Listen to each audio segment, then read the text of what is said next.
안녕하십니까. 오늘은 교정 시간을 가지겠습니다. 지난번에 전서에 대한 교정 시간을 태산각성을 한번 했었죠. 오늘은 그 구성궁 예천명에 관해서 간단한 교정을 해 보겠습니다.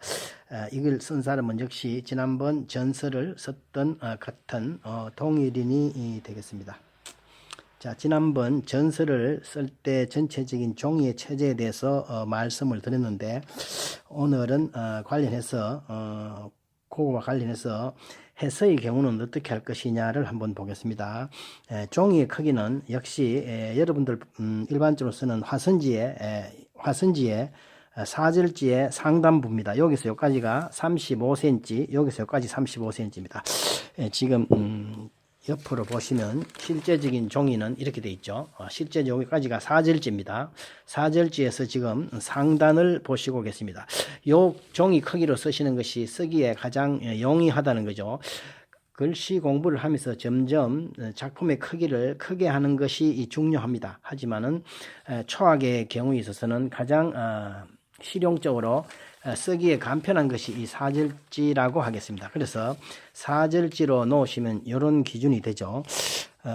전서인 경우는 가로와 세로의 비율이 2대 3이라고 그랬죠. 그런데 나머지 그건 전서의 경우에 그렇고 해서와 예서의 경우는 다릅니다. 해서와 예서의 경우는 1대 1입니다. 1대 1이라서 지금 여기에서 여기까지가 35, 35라 그랬죠. 그래서 칸의 크기를 어느 정도 설정해야 되느냐는 겁니다. 그래서 이것을 한 글자의 크기를 이렇게 대강 그어 보겠습니다. 이렇게 그어서 보면 정사각형이 나죠. 여기서 여기까지가 35이기 때문에 여기에 2.5를 남기면 30이 되죠. 그러니까 여기 15가 된다는 거죠. 15, 높이 15, 요것이 하면은 가장 적당하다는 것입니다. 자, 자로 한번 떼볼게요. 여기가 15입니다. 여기 15니까 거의 맞죠? 15, 요쪽이 2.5, 이쪽이 2.5 남기면 전체적으로 35cm가 되겠죠. 그래서 해서나 예서의 규격은 가로, 세로, 정사각형, 세로, 가로 15cm라고 보면 되겠습니다. 그래서 역시 종이 접으실 때도 이 기준에서 접으시면 되겠고, 줄을 그으실 때 말하자면 영지를 만들 때는 이렇게 15cm를 설정을 해서 붉은색으로 그으면은 가장 쉽게 볼 수가 있습니다. 자, 그래서 해서의 경우는 15cm 기준으로 칸을 그으시라 이렇게 말씀을 드립니다. 그리고 지금 비교적 해서에 있어서 칸 크기도 설정이 잘 됐고 글자의 크기도는 잘 전체적으로 비례가 상당히 잘 맞습니다. 큰 무리는 없습니다. 15cm 크기의 기준으로 했을 때 이 정도의 글씨 크기를 쓰면 적합합니다. 그걸 하나의 예를 들면요. 이 같은 글씨라도 이건 상당히 1층, 1층, 2층, 3층, 4층의 글씨 아니겠습니까? 이것도 어떻게 보면 1층, 상당히 한 3층 구조를 가진 것이라고 볼 수 있거든요. 이런 거는 한 2층, 이런 것도 한 2층, 3층 되는데 글자마다 키 큰 글씨가 있고 옆으로 진행되는 글씨도 있고 이 한자는 종류가 굉장히 많습니다. 그래서 일률적으로 말씀을 못 드리겠지만은 전체적으로 봤을 때 역시 전서에서도 내가 말씀드렸죠. 칸에 꽉 채우는 것이 아니고 몇 프로를 채워야 되냐는 것입니다. 그래서 대체로 여기서 여기까지가 15cm이기 때문에 약 변의 10% 정도를 공제해 주라는 겁니다. 그러면 여기 1.5cm, 1.5cm죠. 상단 1.5, 하단 1.5입니다. 그래서 요 정도 안에다가 글자를 어느 정도 최대한 잡아 넣으라는 것이죠. 여기에 상단과 하단이 걸리는 것이 막 평균점이라는 뜻입니다. 여기에 안 걸릴 수도 있고, 뭐 한일자 같으면 어떻겠어요? 한일자 같으면 이렇게 걸려가지고 여기는 많이 남겠죠. 이 폭을 기준으로 그때는 하는 것입니다. 또 내리끊는 길이가 있는 전복자 같은 글씨는 어떻습니까? 이 어느 정도 상단 하단 기준에 이렇게 기준으로 하라는 것입니다. 이 대자 같은 경우는 솔직히 키가 커서 조금 1.5보다도 더 침범을 해야 됩니다.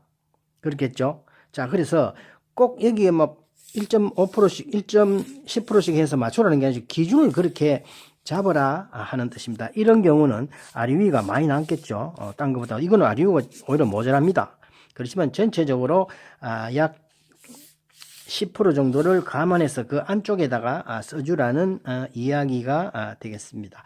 자, 그리고 한자의 경우는 여러분도 뭐 기본적으로 아시겠지만은 중심이 이 중앙에 있습니다. 이쪽과 이쪽과 이쪽이 있으면 중심이 이쪽에 이렇게 되어 있습니다. 그래서 글자의 중심을 잘 맞추는 것이 굉장히 중요합니다. 자, 보십시오. 여기에 중심이 이렇게 맞고 있죠. 이게 약간 오른쪽으로만 보기 좋습니다. 그래서 글자의 이른바 중심을 맞추는 것이 굉장히 어렵습니다. 이 수학적으로 나와 있는 게 아니거든요. 이게 세로에 해서 꼭 이 중앙이냐? 그건 아닙니다. 자, 이런 경우는 이거 중앙이냐? 그게 아니에요. 글자를 따라서 다 다릅니다. 그래서 이 회계 칸의 중심을 글자의 중심에 맞추는 것이 상당히 어렵습니다. 그것이 한 가지 문제점이고요. 그 다음에 글자의 굵기도 지금은 논할 뻔 아니지만은 글자의 칸에 크게 맞는 굵기를 설정해 주는 것, 이런 것이 되겠습니다. 자, 그러면 이렇게 칸을 접으셔 가지고 글씨를 중앙에 맞추어서 글씨를 써주면 됩니다. 쓰기 전에 이 글씨가 키가 큰지 폭이 큰지를 잘 살펴서 제일 첫 번째 기준획이 어디에 찍혀야 될지를 설정하는 것이 상당히 어렵습니다. 자, 그래서 비교적 이 해석가 가장 어려운데 이 회원께서는 굉장히 비교적 참 잘 맞췄었어요. 이렇게 보면 자, 보십시오.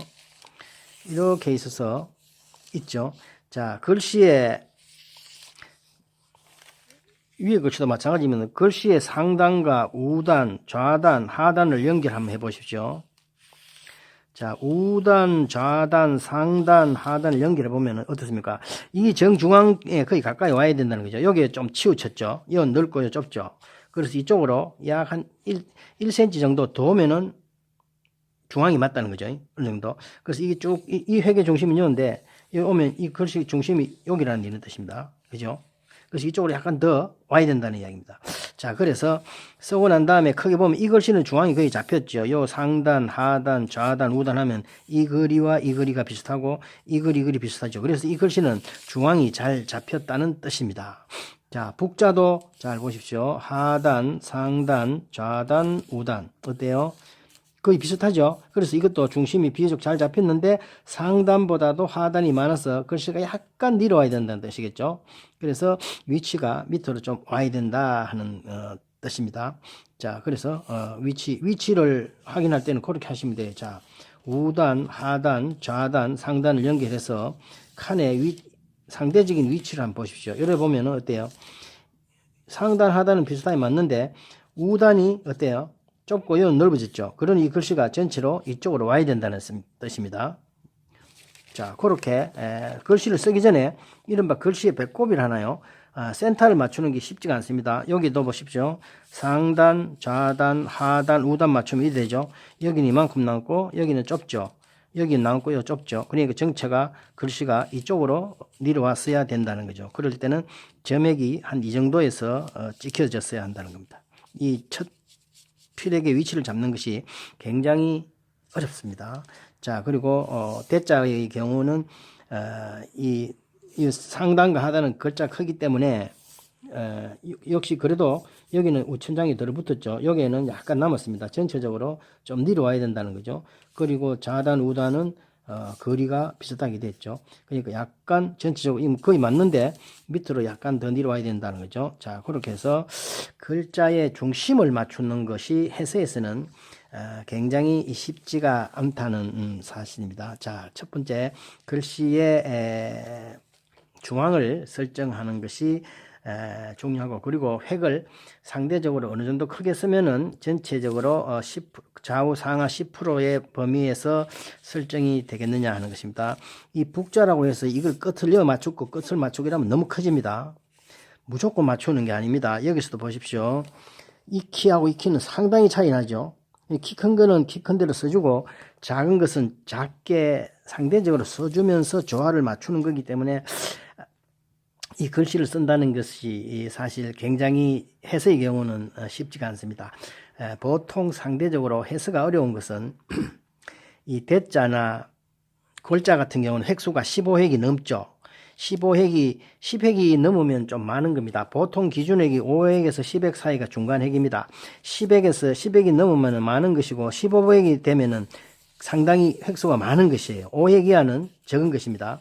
이렇게 볼 때 5획, 10획, 15획을 기준으로 볼 때 굵기를 상대적으로 10획이 넘어가면은 상대적으로 가늘게 써줘야 되고 5획 이 기준에서 이쪽 밑은 상대적으로 굵게 써줘야 됩니다. 5획 전후는 10획에서 15획 사이에는 어때요?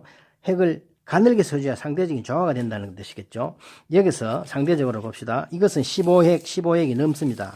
이것은 5획에서 10획 사이죠. 요런 경우는 요거 두 개의 글자는 좀 가늘게 써주고 요런 5획에서 10획 사이의 글씨는 상대적으로 굵게 써준다는 사실입니다. 크기를 크게 써주면 안 됩니다. 이 크기를 이 크기하고 맞추면 키를 맞추면 너무 커지죠. 그래서 획수가 많은 것은 조금 키는 커지겠지만은 굵기를 가늘게 해주고 5획에서 10획 사이 되는 이런 유의 글씨는 크기를 크게 하시려고 하지 마시고 굵기를 상대적으로 조정을 해줘서 전체적인 조화를 맞추어야 되기 때문에 해서가 굉장히 힘드는 점이라고 하겠습니다. 요것은 5획에서 10획 사이죠.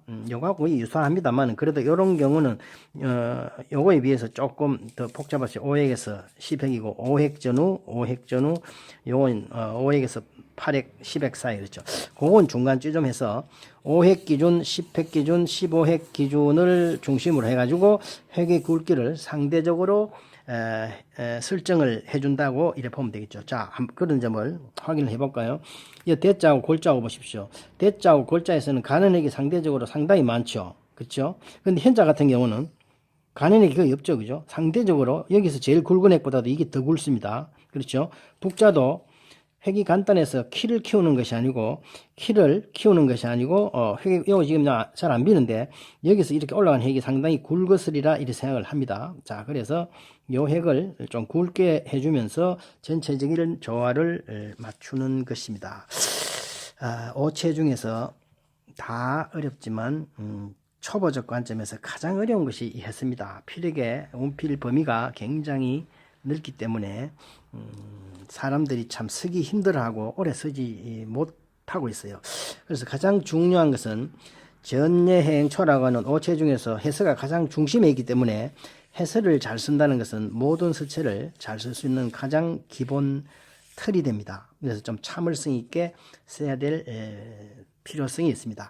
자, 그리고 세부적인 필력에 있어서는 앞으로 계속 지속적으로 제가 하나씩 문제를 해결해 나가겠지만 구성공 예천명에 있어서는 운필을 정확하게 해서 획이 이른바 방필입니다. 방필 그죠? 운필을 정확하게 하면 이 방필 뭐가 생기는데 구성공 예천명은 비교적 뭐가 눈에 보이는 방필이기 때문에 여기 있죠. 이렇게 뭐가 지는 느낌이 과연 나느냐 마느냐 하는 것입니다. 이것이 상당히 중요한데 이것이 필력이 약하면 그게 쉽게 되지도 않고 서력이 또 약해도 그게 잘 되지를 않습니다. 아마 이분은 1년 안 됐는데 상당히 운필을 고심을 많이 하셨어요. 운필이 요런 데라든지 부분적인 필력이 우견절 같은 거 보면 상당히 운필이 완전 속달은 안 됐지만 상당히 운필이 정확한 운필을 하고 있다고 이렇게 보여집니다. 자, 그래서 전체적으로 필액이 전체적으로 각이 최대한 지어질 수 있느냐를 관점을 가지고 글자의 모양보다는 필액의 정확성을 중심으로 쓰는 게 좋습니다. 아마 여러분들께서 제가 글씨를 쓸 때 보셨겠지만 제가 쓰는 속도가 굉장히 너무 늦다고 생각하시는 분이 아마 많을 것 같아요. 제가 사실 우리 보면 서력이 한 40년 됐지만 해설을 쓸 때만큼은 신중하게 씁니다. 옆에서 보는 사람이 답답할 정도라고 하는데 사실 해설을 정확하게 구사하는 사람이 모든 글씨를 잘 쓸 수 있는 기본이 됩니다. 그래서 시간을 최대한 해서 필액을 파악한 다음에 운필의 정확성을 가지고 천천히 연습을 해서 차차차 속달이 돼서 조금씩 속도를 빨리 할 수 있도록 운필의 정확성에 가장 관점을 두시기 바랍니다. 구성공 예천명은 결구상에 있어서도 굉장히 엄격하기 때문에 사실 다음 기회에 세부적인 결구의 특징에 대해서 말씀드리기로 하고, 오늘은 첫째 시간으로서 예천명에 있어서 가장 중요한 것은 정확한 운필 방법에 있어서 뭐가 방필이 어느 정도 구사가 되느냐 한다는 점, 그리고 글자의 굵기는 어떻게 조정하느냐 하는 것입니다. 사실 너무 같은 시간에 너무 많은 것을 지적하면 이 접수가 안 됩니다. 그래서 한 번에 한 가지만 정확하게 이해를 하고 실천을 해도 크다란 효과를 보는 것이죠. 해서 역시 초학의 경우에는 먹이 번지지 않을 정도로 충분히 먹을 진하게 갈아서는 것도 전소와 함께 매우 중요합니다. 오늘은 해서의 전체적인 기본 면에서 말씀을 드리고, 다음 시간에 다시 몇 번 아마 구성국 예천명을 교정할 시간이 몇 회 있을 거로 합니다. 그때 조금씩 말씀을 드리기로 하고, 오늘은 우선 1차적으로 예천명에 대한 전반적인 해설을 쓰는 데 있어서의 주의점에 대해서 말씀을 드렸습니다. 오늘은 여기까지 하겠습니다. 감사합니다.